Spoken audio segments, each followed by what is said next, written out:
আমি এখন বলতে চাচ্ছি যে ডিজেনারেটিভ ডিস্ক ডিজিজে স্টেম সেল আসলে যেভাবে কাজ করে, আমরা যখন stem cell autologous stem cell সাধারণত নেওয়া হয়। অটোলোগাস মানে হচ্ছে পেশেন্টের তার নিজের শরীর থেকে এক জায়গা থেকে নিয়ে আরেক জায়গায় এটা প্রতিস্থাপন করা হয়। তো যখন আমরা অ্যাডিপোজ টিস্যু স্টেম সেল নিই তখন সেটা সাধারণত পেটের চর্বি থেকে নেওয়া হয় এবং সেখান থেকে নিয়ে ডিভাইসে প্রসেস করে এটা ইনজেকশন আকারে আক্রান্ত জয়েন্টে বা এফেক্টেড জয়েন্টে সেটা ইনজেকশন আকারে দেওয়া হয় এবং যখন সেখানে দেওয়া হয় তখন স্টেম সেলগুলো ওখানে গিয়ে অনেকগুলো নতুন সেল তৈরি করে এবং সেগুলো একসময় মেসিউড সেল বা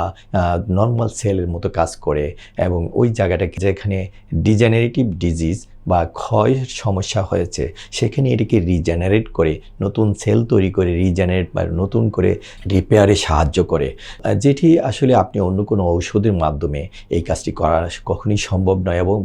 বাজারে এমন কোনো ঔষধ আবিষ্কার হয়নি যে এই কাজটি করে দিতে পারে। অর্থাৎ ডিজেনারেটিভ চেঞ্জ বা ক্ষয় হয়েছে সেটাকে রিজেনারেট বা পুনর্গঠন করে সাহায্য করবে এমন কোনো ঔষধ বাজারে এখন পর্যন্ত আবিষ্কার হয়নি। আর আরেকটি সুবিধা হচ্ছে যে আমরা এই স্টেম সেল অর্থাৎ পেশেন্ট তার নিজের শরীর থেকে নিয়ে নিজের শরীরে দিচ্ছি, যে কারণে এটা তার জন্য সবচেয়ে নিরাপদ একটি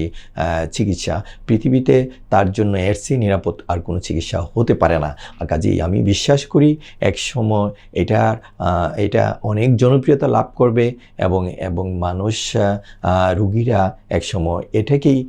ব্যথার ওষুধের পরিবর্তে গ্রহণ করবে এবং